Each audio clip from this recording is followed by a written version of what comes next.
xibaar yu wér te wóor ca tàng-tàng ba abonnez-vous pour ngeen di mën di jot suñuy vidéo. dal leen ak jàmm seen bi di Buzz 221 HD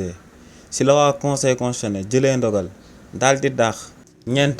ci falsification règlement intérieur yi nga xam ne waa groupe parlementaire bu Pastef ñoom ñoo ko jiite woon. li ni mel juraat na ay xuloo yu daal di jaar ci diggante ñu nekk ci pouvoir bi ak ñu féetewoo ci opposition bi. ci li ni mel buñ sukkandikoo ci kii di Thierno Alassane Sall ne lu leer ba am moom mooy que ne waa groupe parlementaire bu Pastef dañuy jaawale janj ak jor te ne lu koy firndeel moom mooy que ne ñooñee ci loi d'amnistie bi ginnaaw bañ bëggoon a wëñ loxo opposition bi daal di ko fii modifier partiellement ne ginnaaw bañ demee woon ci conseil constitutionnel ñooñee dañoo dàqoon loi bi. waaye tamit ne ci lu jëm ci lu député Pastef yi buggee daal di changer règlement intérieur bu daal di nekk biir assemblée nationale te ñu bëggoon cee boole di oolu ay magistrats di leen di juger ñoom en tant que député ne loolee tamit ginnaaw bañ ko dugalee ci biir conseil constitutionnel waa conseil constitutionnel dañoo rejeté waat loi bi. ne li ni mel nag lu muy firndeel rek moom mooy que ne député yi nga xam ne ñoom ñooy député majoritaire biir assemblée nationale te muy waa Pastef ñooñee xamuñ fu ñuy teg seen tànk te à chaque fois waa conseil constitutionnel dañ leen koy daal di rappeler.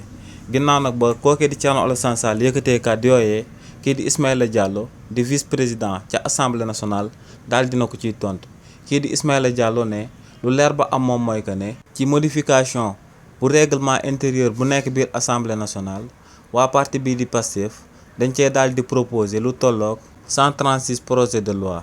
te ne projet de loi yooyee yëpp lu ñuy bëri ba daal di nekk ci limu 136 waa conseil constitutionnel ñeent rek la daal di ciy dàq.